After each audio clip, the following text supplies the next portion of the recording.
जय गुरुदेव। जय गुरुदेव। नाम किसका? ये सच्चे मालिक जिनका ये विस्तार किया हुआ है, इनका स्थान है सत्य देश, सत्य लोग, उसको कहते हैं सचखंड। जो सच्चा धाम है जिससे ये सब विस्तार हुआ है, वो सतपुरुष है।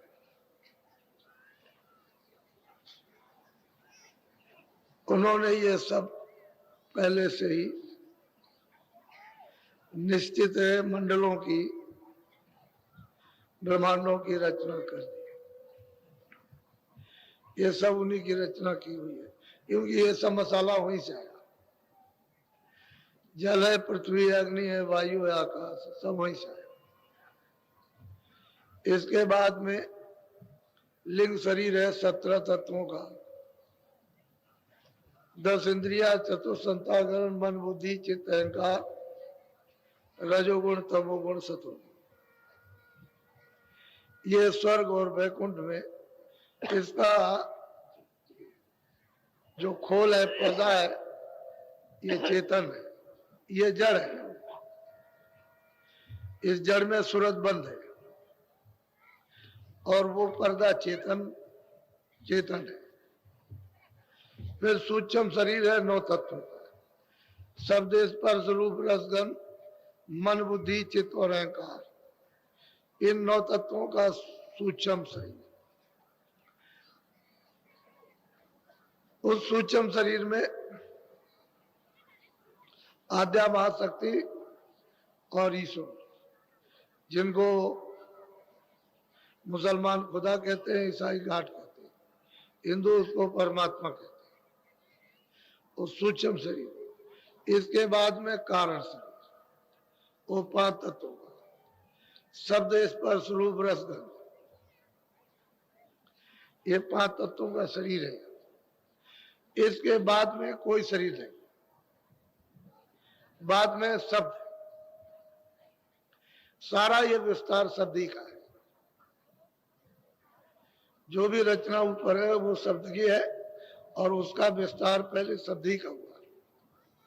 फिर मसाला जब नीचे भेजा गया तो कहा कितना उसको महीन करना, उससे कहा मोटा रखना, फिर उससे मोटा फिर रखना, और ये सबसे मोटा पर्दा है ये जल, पृथ्वी, अग्नि, वायु, आकाश, जिसका ये शरीर है। इसके परे नहीं। तो ईश्वर तो रहते हैं सूक्ष्म शरीर में, और ब्रह्म रहते हैं कारण शरीर में। वो 5 तत्वों, शब्द, स्पर्श, रूप, रसगंध, उसमें विराजमान है, इसलिए वो कारण शरीर है। अगर जीवात्मा इन चारों शरीरों से अलग हो जाए तो स्वतंत्र हो गई, फिर उसको लौट के यहाँ नहीं आना, फिर निकल गए। जब तक ये चारों शरीरों को पार नहीं करेगी तब तक बंधन में रहेगी। और वहां की अवध है, कारण शरीर की भी अवध है, वो ब्रह्मांड में इतने दिन तक रहो फिर लौट आओ। सूक्ष्म शरीर की भी है कि ईश्वर के स्थान पर रहो तो वहां से लौट आओ। फिर लिंग शरीर की भी अवध है कि इतने दिन तुम यहाँ रहो, पुण्य छिड़े मित्रों के। और यहाँ की तो अवध है ही, आप रोज देखते हो मृतलोक में क्या हो रहा हो तो रोज देखते हो। तो चारों शरीरों के खोल को जब इस मनुष्य रूपी मंदिर से या निकल कर उतार दे तो ये जीवात्मा, ये सूरत दोनों आंखों के पीछे जो बैठी है, सबके पास, दोनों आंखों के मध्य में, उसका मध्यभाग कहते हैं, दरमियान कहते हैं, सेंटर कहते हैं, बीचों बीच में बैठी हुई है, लेकिन ऊपरी हिस्से में बैठी है, शरीर के अंदरी हिस्से पर नहीं बैठी, बिल्कुल दरवाजे पर बैठा दिया उस पर। इसके अंदर नहीं, अंदर होती तो किसी आले में आ जाती कि वो कितनी बड़ी है, कितनी छोटी है, और वहां आला जा नहीं सकता। महात्माओं ने इसकी खोज कर ली। अब किसी को ये नहीं मालूम कि ये कैसे उतरेगा, तो पहले की साधना तो अलग थी योग द्वारा, तो वो तो अब कलयुग में हो ही नहीं सकती है, क्योंकि कलयुग में संयम तो अब कुछ रहा नहीं, पवित्रता भी कुछ नहीं रही, सत्यता भी कुछ नहीं रही, और विवेक भी नहीं रह गया, तो अब वो तो साधन हो नहीं सकते। सतयुग के तीर्थ आगे द्वापर के, अब तो कलयुग का साधन चाहिए जो सबसे सुलभ हो, आसान हो। तो कलयुग का साधन नाम, यानी नाम चेतन है, आवाज देता है, क्योंकि नाम आवाज देता है, शब्द है, उसी आवाज को अगर जीवात्मा पकड़ ले तो जाग जाएगी, लौट जाएगी, वापस हो जाएगी। अब ये शरीर ना हो तो लिखा नहीं जा सकता, चाहे जमीन पे लिखो, चाहे पत्थर पे लिखो, या कागज पे लिखो, ये शरीर रहेगा तभी आपको समाचार, वहां का हाल, वहां का दृश्य है, उन लोगों का, वहां का आनंद, वहां की शक्ति, वहां का ज्ञान, वहां का प्रेम, वहां का अमृत, तभी आप लिख सकते हो। वैसे नहीं, वैसे अगर वो खड़ा हो जाए तो आप सब लोग कहोगे भूत आ गया, ऐसे कर भूत। तो ऐसे नहीं, जिस शरीर में तुम बंद हो उसी शरीर में वो मिल जाए तो काम बन जाए। वैसे वो कुछ नहीं कर सकता, वो कुछ भी नहीं करेगा, वो तो जो वहां से यहाँ आते हैं महात्मा वही काम करते हैं, वो तो कुछ करते नहीं, वो तो अलग थलग है। इसलिए आप ऐसे मुकाम पर, ऐसे स्थान पर मनुष्य रूपी मंदिर में बैठे हो कि तुम जल्दी से जल्दी जीवात्मा को निकाल सकते हो, वापिस कर सकते हो, अपने घर में पहुंचा सकते हो, लेकिन उसके लिए मदद, सहायता चाहिए। इस तरह से जीवात्मा अब इसमें बंद हो गई, और रास्ता नहीं। अब यह है कि गोस्वामी जी महाराज, जिनका नाम तुलसीदास जी था, वो यही पासी में, इलाहाबाद से ज्यादा दूर नहीं है, राजापुर, वो तो यही था, वहीं के रहने वाले। तो सब लोग, कोई कहता है कि पूरब में रहते थे, कोई कहता है पश्चिम में रहते थे, कोई कुछ कहता है, तमाम तरह तरह की विडंबना होती है। कोई महात्माओं को ज्यादा वक्त तो नहीं हुआ, उस समय तो अकबर बादशाह था, मुसलमानी शासन था उस समय पर, इनका जन्म था। तो थोड़ा सा उनका एक संकेत जरा सा आप सुनिए बड़े ध्यान से, क्योंकि उन्होंने स्वयं बयान किया, अपनी कलम से, अपनी कलम से लिखा, अपनी कलम से लिखा, और उन्होंने अपनी आंख में देखा उसको, वो उनके बयान। तो थोड़ा सा सुनने लायक है, क्योंकि ये हम पहले सुनाना चाहते थे जब पूर्णिमा पर अवसर पर आए, लेकिन बरसात और बाढ़ आने के कारण ये मतलब ये कि रह गया। हम आपको बताना चाहते थे कि कम से कम इतना तो, वैसे तो हमको बताने की इनकी कोई जरूरत नहीं, हम तो वैसे ही, लेकिन आप कहोगे अपनी तरफ से गढ़ रहे हो तो कोई प्रमाण तो होना ही चाहिए, क्योंकि शहादत बगैर हुए काम कैसे चले, किसी की शहादत तो लेनी पड़ती है। तो जब ईश्वर को प्राप्त करना है तो लोग कहेंगे ऐसे कैसे, ईश्वर है ही नहीं, तो फिर शहादत ली जाती है, प्रमाण लिया जाता है कि देखो उन महात्माओं ने भी प्राप्त किया, उन्होंने भी किया। आप लाखों महात्माओं के आपके प्रमाण दे देंगे कि उन्होंने भी प्राप्त किया, उन्होंने, उसमें स्त्रियां भी है कि देखो इन स्त्रियों ने प्राप्त किया, ऐसे प्राप्त किया, इस तरह से प्राप्त किया, ऐसे साधना की, इस तरह से, मतलब यह है कि उनकी आंख खुली, ऐसे कान खुले, इस तरह से उन्होंने देखा। तो एक दो नहीं, तो महात्मा अपने अपने चिन्हों को छोड़कर चले जाते हैं और वो अमिट होते हैं। अब कोई आएगा जो उसको जानता है, वो मतलब यह है कि उसका प्रमाण आपको दे देगा, उनके लिए कोई। तो बहुत ध्यान से आप सुनिए, थोड़ा सा प्रकरण है, ध्यान से सुनिए, बोलो।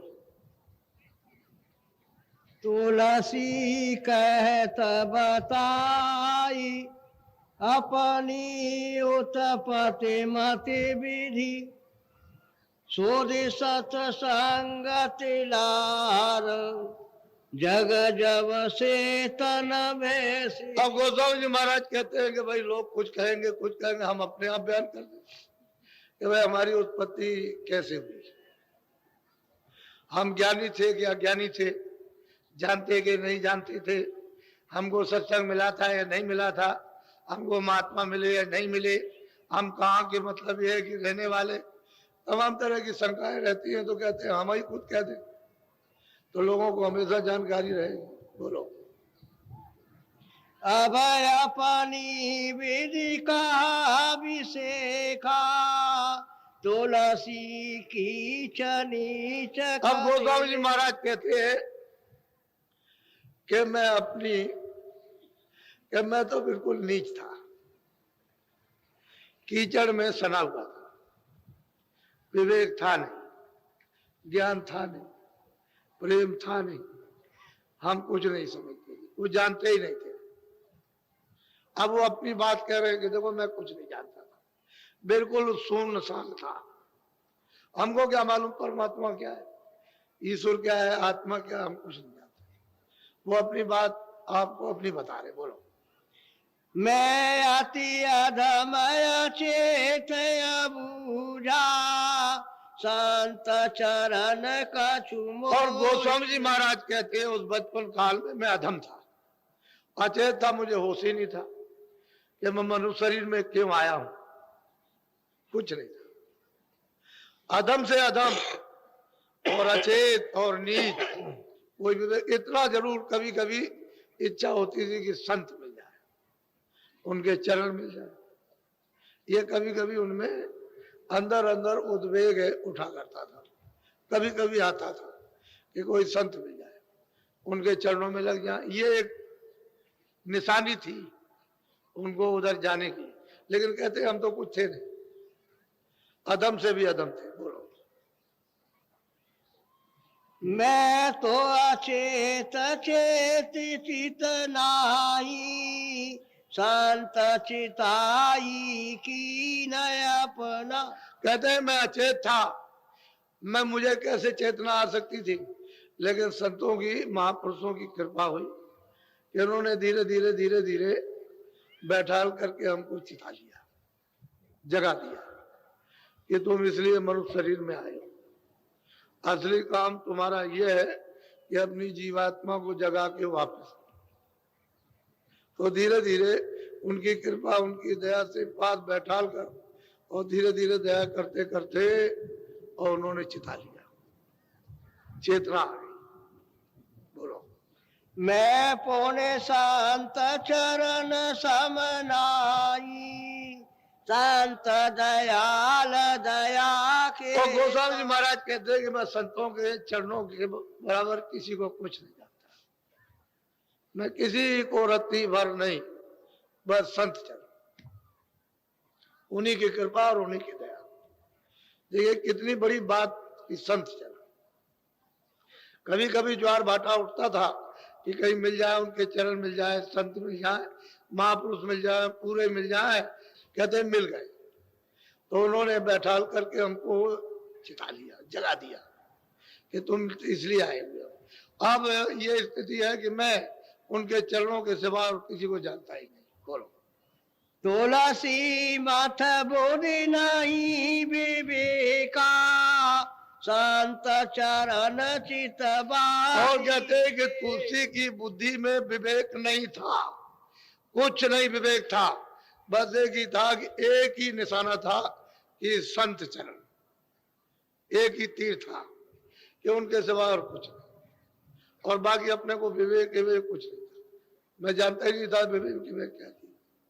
ये उनका निशाना हो गया कि इनके सिवाय और कुछ नहीं। बोलो। मैं अब अपनी यारी बताओ अपनी बिठायादि गति। अब उन्होंने यहाँ पर ये पूरा पूरा निश्चय आपको करा दिया कि बिना संतों के, उनकी कृपा के नहीं।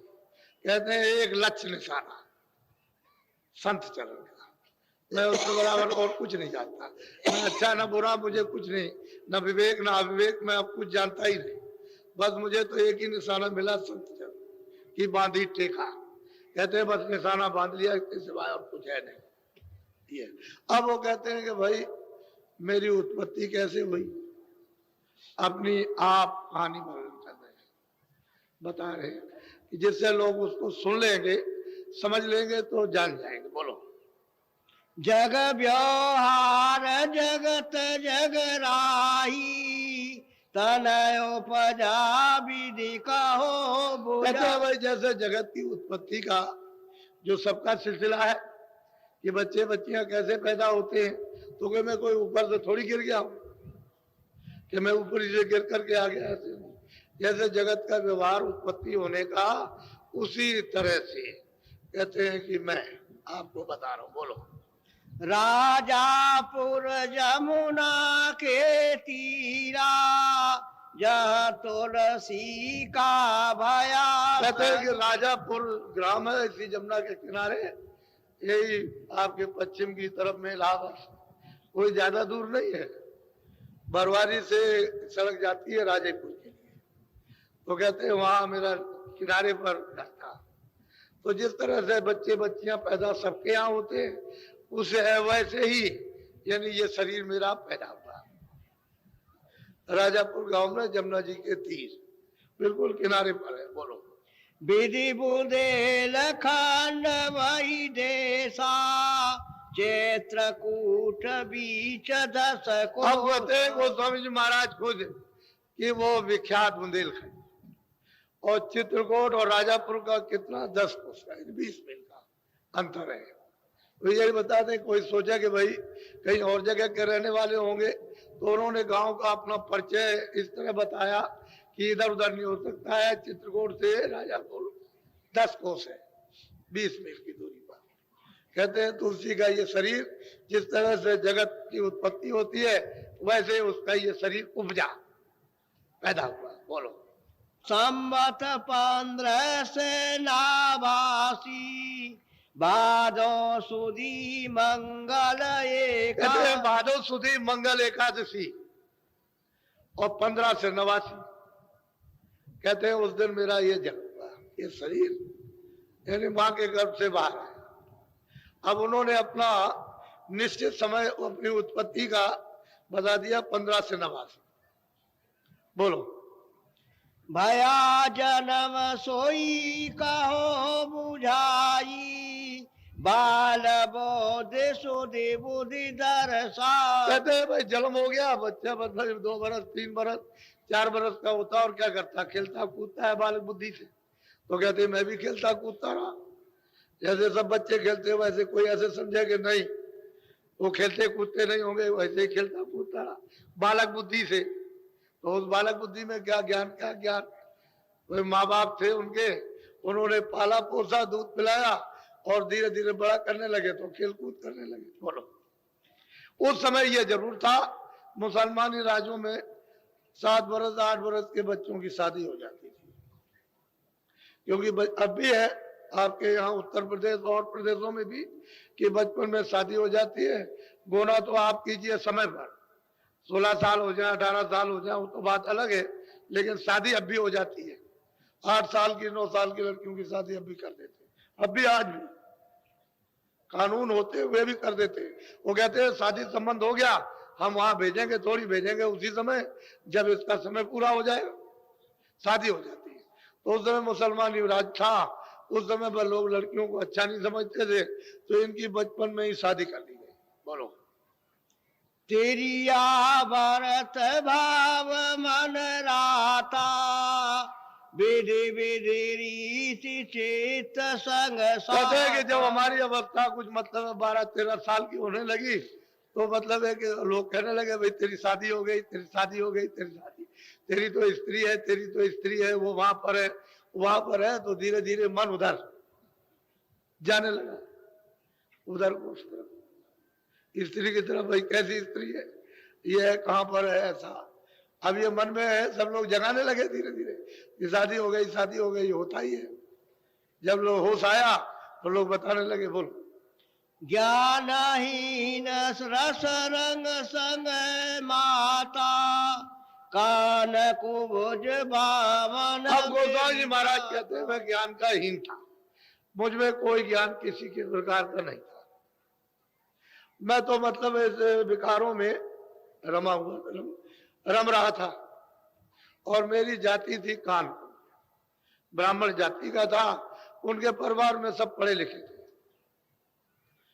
यानी सभी लोग करीब करीब पढ़े, उनके माता पिता भी सब पढ़े लिखे थे। उस समय संस्कृत भाषा का अधिकांश था। बोलो। जगत भाव ऊंचा सब भाते, कुल अभिमान मान मद अब वो कहते हैं कि जगत भाव, यानी एक तो ब्राह्मण थे खानपुर, और फिर यह है कि सब तरह से संपन्न थे, और मतलब ये उनको उनकी प्रतिष्ठा थी, मान सम्मान था सब तरह का। तो जब बड़ी ऊंची जात के होते हैं तो बड़ा घमंड होता है, अभिमान बहुत होता है। तो कहते हैं बड़ा अभिमान, बड़ा घमंड, ऊंची जात के तो लोग अपने मान मर्यादा भी अपनी करते थे, घमंड बहुत था। ऐसा खुद कह रहे हैं कि हमारी जाति में बहुत घमंड था, परिवार में पढ़े लिखे भी थे और संपन्न भी थे और बहुत मान प्रतिष्ठा बहुत चाहते थे। बोलो।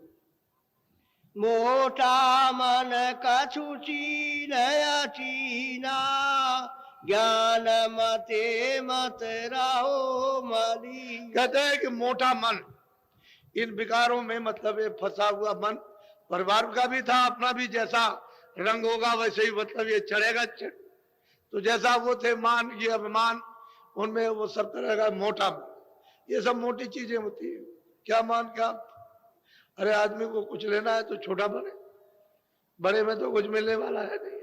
तो कहते हैं कि भाई मोटा मन मेरा था, मैं ज्ञान मतलब ये उससे तो अच्छे था और मलिन था, मैं जानता ही नहीं था ज्ञान किसको कहते हैं, मुझे मालूम नहीं था। बोलो।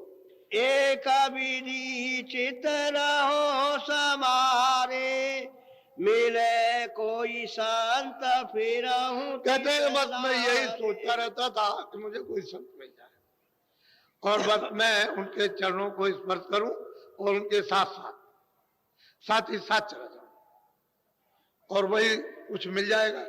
नहीं तो यहाँ तो कुछ मिलने वाला नहीं है। वो तो अपने परिवार में सब देखते ही थे जो कुछ हो रहा था, तो कहते हैं इसमें कुछ मिलेगा नहीं, कोई संत मिल जाए तो उनके पीछे पीछे पीछे उनसे कुछ प्राप्त कर लूं, ऐसी उनकी कभी कभी इच्छा उठती थी। बोलो।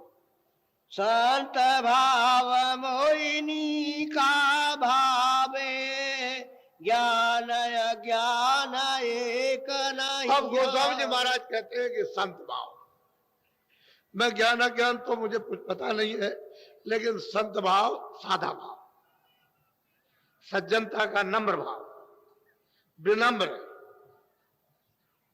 मान रहित, कहते हैं ये भाव मुझको बहुत पसंद आता है।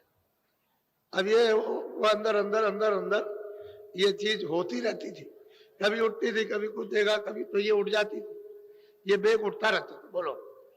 अब आगे का सुनो विधाना, ताकि विधि कहो परमा। कहते हैं कि मेरे साथ में वास्तव में हुआ क्या उसको मैं बताना चाहता हूँ। ये आगे ऐसे ही चलते चलते गुरु तो मिल गए, अब तो कोई दो बात नहीं है, गुरु तो मिल गए, लेकिन आगे क्या हुआ मेरे साथ में। बोलो। समत 16 से है 14, तादिन भया अगम का। अब गोस्वामी जी महाराज कहते हैं कि संवत 16 से 14, उधर तो 1589 11 साल हुआ और इधर 1614, तो 14 और 11 25 साल। कहते हैं कि इस दिन आदम अगम का सौदा हुआ इस छोटी सी अवस्था में। बोलो। साधन तो करते रहे होंगे पहले से, वो तो बैठते उठते रहे होंगे पहले से, ऐसा नहीं कि आज ही बैठ गए, ऐसा नहीं है, लेकिन अगम का सौदा कहते हैं वो संवत 1614 में। बोलो। सावन सुदी नौमी तिथि बारी, आधी राति भई। कहते हैं सावन सुदी नौमी कहते हैं तिथि थी, आधी रात थी, वो बैठे होंगे अपनी साधना पर, जो गुरु ने बताया होगा, बैठे साधना कर रहे, बैठे हुए थे, बैठे तो घर ही में थे, बाहर नहीं थे, घर ही में बैठे हुए थे। तो कहते हैं क्या हुआ। बोलो। बिजुली चमक भई उजियारी, कड़का घोर सोर अति। कहते हैं कि बिजली चमकी बड़े जोर के साथ में, और इतना जोर शोर से कहते हैं कि शोर हुआ, उन्होंने तो कभी ऐसा सुना नहीं था, वो तो कुछ मालूम तो था नहीं इस तरह का कि ऐसा भी होगा। एक बार की बिगड़ी बिजली कड़ाखड़, जैसे कूंदे होते हैं, बादल आते हैं, कूंदे होते हैं, ऐसे बिजली चमक चमक चमक चमक, और उसमें जोर शोर से घोर होने लगा, आवाजें उठने लगी, तरह तरह की विभिन्न आवाजें, इतनी जोर से कि कभी कल्पना भी नहीं की होगी ऐसी आवाजें होंगी। बोलो। मन में बहु विधि भर्म समाया, ये अचरज कहो कहाँ से अब वो ये सोचने आया? लगे कि भाई गुरु महाराज से तो ये सुना नहीं था, उन्होंने तो साधना बताई थी तो उसको मैं कर रहा था, लेकिन ये मतलब एक घोर शोर और बिजली चमकी, और ये कैसा हुआ, ये आश्चर्य चीज कैसे हो गई। तो ये मतलब ये है कि वो बहुत सोचने लगे, विचार करने लगे, लेकिन उन्होंने कोई साधन छोड़ा नहीं, वो बराबर अपना साधन जो बताया था गुरु महाराज ने वो सब उसी तरह से करते रहे। लेकिन अब गुरु महाराज कहीं मान लो दूर हो तो उनसे पूछने में कुछ समय लगेगा, लेकिन साधन इन्होंने नहीं छोड़ा कि और देखा जाए, देखे क्या होता है। बोलो। रात बीत गई भय बिहाना, मन अचरज सोई कहो विदा। कहते हैं रात पूरी बीत गई, सवेरा हो गया, उसी को सुनते सुनते बिजली चमकते चमकते घोर शोर होते होते तरह तरह का आवाजें, और सवेरा हो गया, वो जागते ही रहे, उसी में जो बैठे हुए थे उसको सुन रहे थे। तो वो तो मतलब ये बड़ा आनंद आ रहा था उनको, तभी तो इतनी आधी रात थे और सुबह तक बैठे रहे, सूरज निकल आया। घर वाले भी चकाचौंध हो गए कि आज ये उठ करके बाहर नहीं आया, अंदर ही बैठा है, बंद कर लिया अंदर से, वो भी चकाचौंध। लेकिन वो सवेरा हो गया, जब उठे तो उनको ऐसा मालूम हुआ कि अभी तो मतलब 2 4 5 10 मिनट होंगे। जब देखा आकर के बाहर तो सूरज निकला, तब उनको ख्याल आया कि मैं तो रात्रि को बैठा था और अब मतलब यह है कि उठ करके आया हूं, तो बीच में तो मैं कहीं गया भी नहीं। बोलो। पुणे प्रति रोज रोज यत होई, एक दिवस सूरत। अब वो गोस्वामी जी महाराज कहते हैं ऐसे रोज कहते प्रतिदिन ऐसा होता रहा। एक दिन ऐसा हुआ कि मेरी ये सूरत ऊपर चढ़ गई, उन्हीं आवाजों को सुनकर के ऊपर चढ़ी। बोलो। नील शिखर गुरुद्वारे माई, निरखाय चरज का। अब वो गोस्वामी जी महाराज कहते हैं जब ऊपर चढ़ी तो उधर तो अंधेरा नहीं है, उजेला है। तो कहते हैं नील एक गिर है, बहुत बड़ा पहाड़ है, ये संसार कुछ नहीं उसके सामने, ये जितना भी सारा विश्व कुछ नहीं। कहते हैं वो नील गिर, वो शिखर है, उस पर चढ़ी, वहां गुरु द्वारा, वहां गुरु की बैठक है। कहते हैं ये वहां पहुंची, वहां खड़े होकर के इसने चारों तरफ देखा, दिव्य आंख से, ज्ञान चक्षु से, तीसरे नेत्र से, उसी को शिव नेत्र कहते हैं। चारों तरफ वो देख रही है गुरुद्वारे उस खड़े होकर के। बोलो। कहा लगे कहा विधि विधि डंडा, पुणे सब ने रखी पराब्र। अब गोस्वामी जी महाराज कहते हैं भाई गुरुद्वारे पर मैंने ये देखा कि ये तरह तरह का ये जो कुछ भी, तो कहते हैं अनेकों ब्रह्मांड, अनेकों ब्रह्मांड।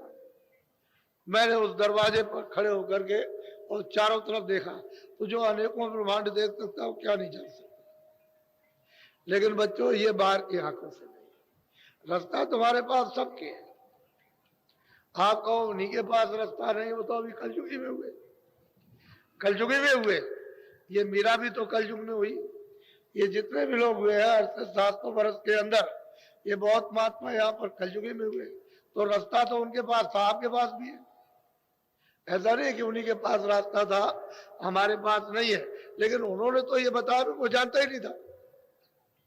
ज्ञान अज्ञान कुछ नहीं जानता था, अच्छा बुरा कुछ नहीं जानता था, ईश्वर को आत्मा को कुछ नहीं, लेकिन बस ये था कि कोई मिल जाए, कोई महापुरुष मिल जाए। कहते हैं संत स्वभाव, संत आचरण और संत बोल मुझे बहुत प्रिय अच्छा भाता। तो अब उनको महात्मा जब मिल गए तो उन्होंने रास्ता दे दिया कि अच्छा चलो ये रास्ता है, चलो इसको बैठ के करो, करो तो करने लगे। अब कहते हैं प्रतिदिन रोज रोज प्रतिदिन हुई, यानी जब जब बैठता था तभी तब होता था। ऐसे ही धीरे धीरे करते करते एक दिन हमारी सूरत चढ़ गई और गुरुद्वारे शिखर पर उस नीलगिर पर्वत पर पहुंच करके खड़े होकर देखती है सारा का सारा। कहते हैं तो एक दो लोग कि भाई एक दो अनगिनती लोग उसको खड़े होकर देखती है। गोस्वामी जी महाराज कहते हैं कि हमने देखा। उसको कहते हैं हमने देखा साफ साफ बोलो। गंगा जमुना और तीर बेनी कमल माही सती गुरु। अब वो कहते हैं वहां हमने क्या देखा? गंगा जमुना तमाम बह रही। किसके चरणों में? कल सदगुरु के। वो गुरु है नीलगिर पर्वत पर। उन चरणों में कितनी कितनी लंबी चौड़ी गंगा जमुना, जैसे सारा संसार उसका एक पार्ट, इससे भी बड़ा वहां बह रहा है। निर्मल धारा। वहां बालू का एक, मिट्टी का कहीं भी एक जर्रा और एक कण भी नजर नहीं आता। इस तरह की हमने उसको देखा और उसमें स्नान किया। वो खुद अपने को वर्णन कर रहे हैं कि हमने उसमें देखा। नीलगिर पर्वत पर जाकर गुरुद्वारे पर उस शिखर पर चढ़ के और जब ये सब देखा तो हमने देखा कि भाई ये तो सब इनके चरणों में सब बह रहा। बोलो। पदम प्रिया गयगम पुर बासा सत्य गुरु कंज सुरति पद। कहते हैं पदम प्रयाग, चरणों में प्रयाग। कौन यहाँ स्नान करने के लिए आ सकता है? जिसको कंज गुरु मिल जाए, जिसकी आंख खुली हो, तीसरी आंख दिव्य नेत्र ज्ञान चक्षु, अगर उसको वो कंज गुरु मिल गए तब तो यहाँ आकर के स्नान करेगा पदम प्रयाग। बाकी कोई स्नान नहीं कर सकता। इसलिए तो किसी ने पता ही नहीं है। माघ मकर कर जब हुई तीर्थ पतों आओ सब कोई, जब उधर जाएगा तो कोई भी हो, उसमें किसी जात पात का अनपढ़ और पढ़े लिखे का काम नहीं। जो भी इस गति पर आ जाए वो वहां स्नान कर सकता है। और अगर आप नहीं जाओगे उधर तो बच्चा वो तो जाने का रास्ता आगमपुर का, अपने घर में जाने का रास्ता। बगैर वहां स्नान किए हुए कोई पार नहीं उतरता। मैंने आपको ये बताया कि भाई जो ब्रह्मांड में है उसकी छाया है, वो वहां सत्य है और यहाँ छाया है। बस इतना ही फर्क है। ये जितना भी है, सूरज है, चांद है, सितारे हैं, ये सब छाया है। ये असली सूरज और चांद नहीं है, ये उसकी छाया प्रतिबिंब है। असली तो जब आंख खुलेगी तभी आपको देखने को मिलेगा। जब तक आंख नहीं खुलती है, तीसरी आंख ज्ञान चक्षु दिव्य नेत्र शिव नेत्र, तब तक उधर कोई नहीं देख सकता। ये तो छाया। उधर देखने से पता चलता है कि ये सारा ब्रह्मांड किस तरह से घूम रहा, यानी किस तरह से ये चक्कर लगा रहा है, इस तरह से, यानी इसकी रफ्तार कितनी है ये उधर पता चलता है। इधर कुछ नहीं मालूम। सब का सब ऐसे घूम रहा है इस तरह से। बोलो। तीन लोक भीतर सब देखा। अब गोस्वामी जी महाराज कहते हैं कि तीनों लोक मैंने देखा। ये मृतलोक जो कुछ भी है, ये इसको ये कहते हैं मृतलोक, दूसरा अंडलोक, यानी स्वर्ग वैकुंठ, तीसरा ब्रह्मांड लोक। कहते हैं कि मैंने इसको देखा। और जो ईश्वर विराजमान है, जो सैदल कमल में, जिनका नाम मतलब यह है कि महात्माओं ने बताया, कहते मैंने उनको देखा। तीन लोक, यानी जिसका ये तीनों लोक शासन चल रहा उसको मैंने देखा अपनी आंख से। और रामायण में भी कहा है कि मोह विलोक राम मुस्काई, कहते हैं मैंने उनको देखा। मुझे देख करके वो हंस पड़े और रास्ता दे दिया। मैं जब रास्ता दे दिया तो मैं उस पार चला गया, उसके उस पार। तो उधर और कुछ भी है तभी तो कुछ देखेंगे, उस पार नहीं होगा तो क्या देखेंगे। तो कहते हैं तीन लोक मैंने दिव्य नेत्र ज्ञान चक्षु के द्वारा अंदर देखे। अंदर का मतलब है उस तरफ, उस आंख से, उसका मतलब अंदर, यानी घट कहते हैं अंदर। जो दिव्य लोक उसको मैंने देखा। बोलो। जो ब्रह्मांड भरा जग माई सो देखा सब घट में। कहते सब मैंने अपना अंदर जाकर ऊपर उस शिखर पर चढ़ करके गुरुद्वारे पर खड़े होकर के सब मैंने अपनी आंखों से देखा तीनों लोगों को। तो जो तो तीन लोग देख लेगा वो तो अंतर्यामी हो ही गया, वो तो हो ही जाता अंतर्यामी। किसी को क्या पता अंतर्यामी कैसे बनता, सबके नगर में आ जाए कि भाई ये चार खाने क्या है, 84 लक्ष्यों क्या है, नरक क्या चीज है, किस तरह से लाए ले जाए जाते हैं, कैसे इनका हिसाब होता है, कहाँ इनका हिसाब लिखा हुआ, कौन ले जाता, कौन हिसाब करता, कौन भेजता है, ये सब गोस्वामी जी महाराज कहते हैं मैंने देखा। वो ऐसे ही कहते हैं कि मैंने नहीं देखा, वो तो बिल्कुल साफ स्पष्ट कह रहे हैं। बोलो। नित नित शैल सुरति संग लेखा निरखाय गम निगम यश से। अब गोस्वामी जी महाराज कहते हैं कि मैंने ईश्वर को भी देखा और ब्रह्म को भी देखा। नित नित हर रोज इस तरह से हमारी सूरत यानी जीवात्मा हमारी ऊपर ब्रह्मांडों में सफर बराबर नित्य रोज करती रही, कभी नागा नहीं किया, और ये सब कुछ देखती रही रोज प्रतिदिन। ये नहीं कि ऐसे आओ और जाओ फिर वहां रोक टोक क्या, एक दफे चले जाओ फिर आओ जाओ फिर रोक टोक कुछ नहीं, क्योंकि यहां से वहां तक सब रास्ता आपका साफ हो गया, बीच में कोई रुकावट तो है नहीं किसी तरह की। जो चीजें रोकती थी वो तो आपने साफ कर लिया, जो कर्म रोकते थे, जो गंदगी रोकती थी उसको साफ कर डाला, अब तो कोई गंदगी है नहीं।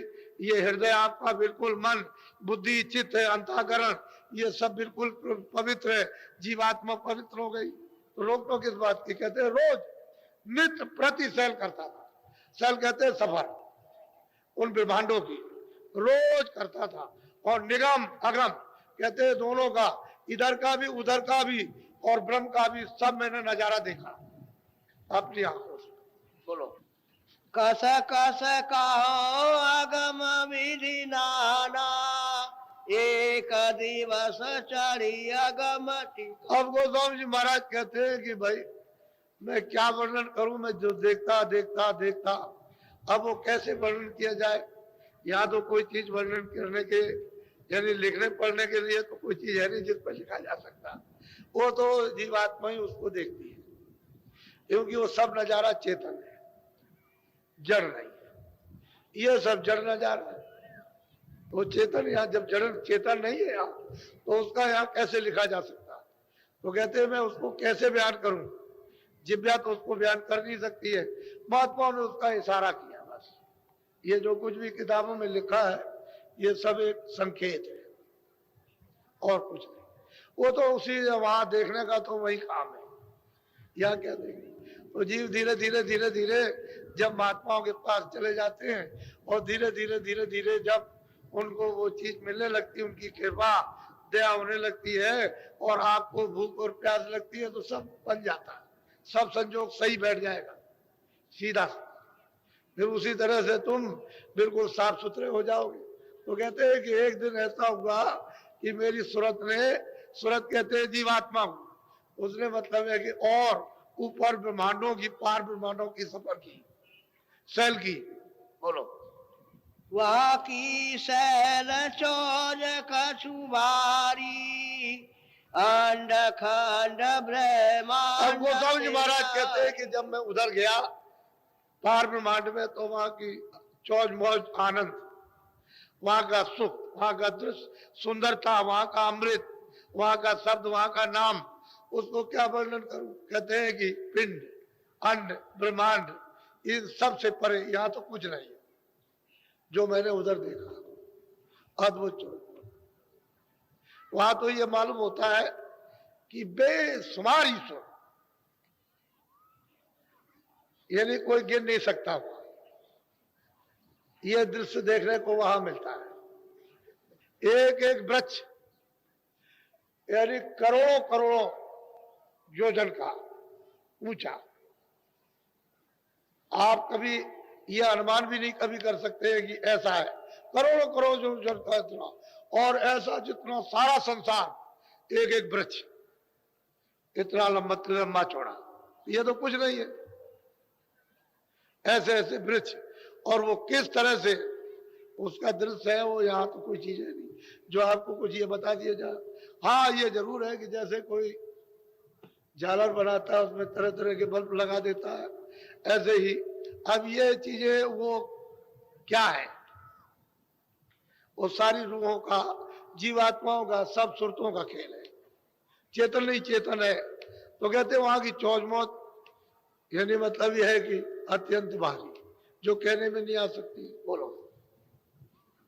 अस अस देखाय गम तमाशा, चौथा पद सतलोक अब गोस्वामी जी निवासा। महाराज कहते हैं सर देखते देखते देखते देखते और वो चौथे पद में, चौथे लोक में पहुंच गए। कहते हैं वो चौथा सतलोक निवासा, वो तो वहां रहते हैं, वो सतलोक में सच्चे रहते हैं, उन्हीं से ये सब कुछ हुआ। अब ये किसी को पता ही नहीं है, रामायण में लिखा है वो नहीं समझते हो, और कुछ कहा उसको नहीं समझते हो, और महात्मा है उसको नहीं समझते, और खोज करो सब कुछ मिल जाएगा। तो इन्होंने तो 25 साल के अंतर्गत प्राप्त कर लिया पूरा, आदि से अंत तक 25 साल में उन्होंने प्राप्त कर लिया। बोलो। वे सत सत गुरु भेटे जाई, सूरते सत नाम रही कहते हैं वो सत है, सत है। कहते हैं सतगुरु से बैठे, वो उनका नाम है सतनाम, वो इन्हीं से सब कुछ हुआ। ये सारा का सारा ये विस्तार सब इन्हीं का किया हुआ। कहते हैं कि अभी तो और कुछ है, उसको भी जरा सुन लीजिए। बोलो। तीन लोक से चौथा न्यारा, तहाँ भाई सूरत सत गुरु पा। 32 लोग ये है कि ये पिंड लोग, और फिर मतलब ये है कि ब्रह्मांड लोग, और पार ब्रह्मांड उसके परे चौथा पद है, और वो तो सागर है, उसकी एक बूंद आई हुई है, उसका ये सब तो खेल तमाशा है। सागर में से एक बूंद आई है, उसकी रचना है, और वो तो सागर है। कहते हैं कि वहां हमारी सूरत वहां पहुंच गई, वो सतगुरु बैठे, वो सच्चे। बोलो। नेता नेता सैल कोई दिन कीना, चौथा पद जा सत गुरु ली। कहते हैं कि नित्य प्रति ये सैल सूरत रोज करती रही, आती रही, जाती रही, आती रही, जाती रही, वो सतलोक में चौथे पद में वो सच्चे साहब, उनका नाम सतनाम। रामायण में भी लिखा है सतनाम, सीधा सीधा लिखा है उसमें, कोई ऐसी चीज नहीं है कि उन्होंने कोई छुपाया हो, लेकिन अब आपको मालूम नहीं। ये बोलो। पिंड ब्रह्मांड से दो से न्यारी, उतरे चढ़े चढ़े नित कहते हैं कि हमारी सूरत पिंड ब्रह्मांड और पार ब्रह्मांड से अलग है। सूरत आती और जाती और आती जाती इसी मनुष्य शरीर से, ये दोनों आंखों से चढ़ गई, उतर आई, चली गई, फिर वापस आ गई, चली गई, वापस आ गई। अब भी जाने आने वाले, चले जाते वापस आ जाते, चले जाते वापस आ जाते। कहते हैं कि सूरत ऊपर गई, वापस आ गई। पहले जब आए थे आप, उस समय पर क्या था, उस समय तो पाप पुण्य था नहीं, दोनों आंखों के बीचों बीच बैठा दिया। तो गर्भ में जब 5वां महीना लगा तो सूरत को यहाँ बैठाया, आंख खुली थी, कान खुले थे, माँ के गर्भ में भी तुम सुनते थे और देखते थे। वहां तो कोई आंख और कान और नाक बंद नहीं थी। जैसे ही बच्चा बाहर आया तो सतयुग जोगी सब विज्ञानी, कर हर ध्यान करे भव प्राणी, सब जोगी विज्ञानी और सब परम पद के अधिकारी, रोज आते थे, रोज जाते थे, रोज 100 बार जाओ, 100 बार आओ। आप ईश्वर से भी मिलो, ब्रह्म से भी मिलो, पार ब्रह्म से भी मिलो, और अपने देश में, अपने लोक में पहुंच जाओ, और रोज आओ, रोज जाओ। कोई चौकी पहरा किसी की रोक टोक नहीं, कि कोई सिपाही खड़ा रोकने के लिए, कोई पाप नहीं, कोई पुण्य नहीं, अच्छा नहीं, बुरा नहीं। उस समय तो कुछ नहीं था, सब जाते थे। 1 लाख बरस की उम्र थी उस समय, जैसे ही पूरा हुआ समय वापस चले। कहते हैं कि सच्चा धाम है, वो पार है। लेकिन उन्होंने जो मतलब यह कि लोग बनाए, वो तो एक रचना यहीं से हुई है, ऊपर से रचना नहीं, रचना तो यहीं से होगी। यदि सबके कर्ता धर्ता यही है, जो सत्पुरुष है, इन्होंने ही सब कुछ किया, इन्हीं से हुआ। वहां उधर कोई बंधन नहीं है, स्वतंत्र है सब, कोई भी उधर पहुंच जाएगी तुरंत ऊपर जा सकती है। इसलिए उधर उसकी कोई जरूरत नहीं हो, तो जो जाएगा ऊपर चला जाएगा। वो तो मतलब वहां कोई रोक टोक तो है नहीं, जितने भी सुनते सतलोक में प्रवेश हो जाएंगे ऊपर जाएंगे, सब जाएंगे और सब जाती है, वहां रोक टोक तो है नहीं। वहां बस ये है कि एक से एक बड़े, लेकिन वो जो सच्चा अनाम जो धाम है वो तो बेइंतहा है, अपार है, उसका न किसी ने वर्णन कर पाया न कोई वर्णन कर सकेगा। बोलो। तुलसी प्रीति सुरत की लागी, रात दिवस सोवे। अब गोस्वामी जी महाराज कहते हैं भाई सूरत की प्रीत प्रेम प्यार उससे लग गया, न रात को नींद है न दिन।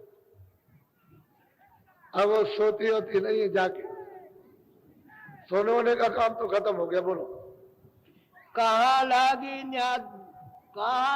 ज्ञान कहो गति गाई, तुलसी मोह से कहा। अब गोस्वामी जी महाराज कहते हैं अगर मैं सब कुछ वर्णन करने लगूं तो मैं कैसे उसको लिखूं, कैसे गाऊं, कैसे लोगों को बताऊं, क्योंकि वहां की चित्र यहाँ कुछ है ही नहीं अंश रूप में भी, तो कैसे लोग समझेंगे। बोलो। जो सब विधि में कहो सुनाई, तो जग कागज मिले। कहते हैं अगर मैं वहां का सारा समाचार लिखने लगूं तो यहाँ जगत में स्याही और कागज है ही नहीं। यार स्याही कागज मतलब यह है कि समुद्र की स्याही बना लीजिए बनराओं के, ये बन के पत्तों को आप कल में बना लो और पूरा कागज कर दो पृथ्वी को, तब भी कहते नहीं लिखा जाता। ये हमने वहां देखा, कहने और लिखने के यहाँ नहीं, जगत में नहीं लिखा जा सकता। बोलो। ये विधि देखा सकल विधाना, अब कहो सुनो और विधि। कहते ये तो मैंने सब अपनी 25 साल की अवस्था में ये हमने सब कुछ पूरा आदि से और अंत से आज तक हमने देख लिया, जान लिया। बोलो। कंज गुरु ने राह बताई, देह गुरु से। अब गोस्वामी जी महाराज कहते हैं कि भाई हमको रास्ता किसने दिया? कंज गुरु, जो उस दरवाजे पर पहुंच करके ये सब कुछ देख रहा, प्राप्त कर रहा, उस गुरु ने हमको रास्ता दिया है। दे गुरु से कुछ नहीं, ये हार बात से गुरु से कुछ नहीं बना। देखो साफ उन्होंने कहा, इसलिए तो उन्होंने कहा कि अंधा गुरु बहरा चेला, उससे काम होने वाला नहीं है। कहते कंज गुरु, उसने ये रास्ता दिया है और उससे दे गुरु से कुछ नहीं बन सकता। बोलो। अब आगे विधि सुनो विधाना, ताकि विधि कहो। अब गोस्वामी जी महाराज कहते हैं भाई आगे क्या हुआ जरा मैं उसके बारे में भी बता दूं थोड़ा सा, ताकि लोगों का संदेह चला जाएगा। बोलो। ऐसे कई दिन बीत सिराने, राजा पूरी जगत सब कहते हैं कि जाने। ऐसे रहते रहते बहुत समय बीत गया तो राजापुरी में सब लोग जानने लगे। अब सब लोग जानने लगे, सबके सब। बोलो। लोग दरस को नित नित आवे, दरस भाव सबको उपजा। अब कहते हैं लोग धीरे धीरे वो जान गए और जान करके सब आने लगे दर्शन करने के लिए। भाई दर्शन दे दे, दर्शन कर ले, दर्शन कर ले, दर्शन, और दर्शनों क्या उनका प्रेम बढ़ने लगा सबका। बोलो। नर नारी सब आवे झारी, दर्शन करे सिपार। सारे के सारे आसपास के गांव के और राजापुर के जितने भी नर नारी बच्चे बच्चियां सब झाड़ कर, यानी कोई घर में बच्चा नहीं, सब दर्शन करने जाते थे और तरह तरह की सिफारिश करते थे कि हमारा ये कर दीजिए, हमारा ये ठीक कर दीजिए, हमारा ये ठीक कर दीजिए, आप कुछ कह दीजिए, आप कुछ कह दीजिए। अब ये बड़ा मजमा लगा उनके पास आने जाने का। बोलो। हृदय अहीर काशी का बासी, रहे राजापुर नौका। अब गोस्वामी जी महाराज कहते हैं कि हृदय अहीर काशी का रहने वाला, नाम उसका अहीर था, जात का अहीर था, नाम हृदय था। वो यह राजापुर में नौकरी करता था। जब ये चारों तरफ से सब लोग चले नर नारी दर्शन करने के लिए, तो उसी में शोरगुल सुना कि भाई सब दर्शन करने जा रहे हैं, तो चलो हम भी चले। तो वो भी सबके साथ आया और दर्शन किया। तो सब तो दर्शन करके लौट जाए, वो कभी कभी वही रह जाए, कभी दिन में, कभी रात को, कभी सुबह, कभी शाम, कभी ये सेवा कर दे, कभी वो सेवा, कभी पानी ले आए, कभी कुछ ले आए, कभी झाड़ू लगा दे, कभी कुछ करे। तो धीरे धीरे उसका प्रेम बढ़ गया। बोलो, वो ही प्रतिदिन दर्शन को आवे, प्रीति बड़ी हितकान। अब वो स्वामी जी महाराज कहते हैं उन्हीं के साथ वो भी दर्शन करने आने लगा। प्रतिदिन रोज दर्शन करने आए, चला जाए, धीरे धीरे उसका प्रेम मुझसे बढ़ गया। अब उसकी बात बता रहे कि मुझसे उसका प्रेम मुझसे हो गया।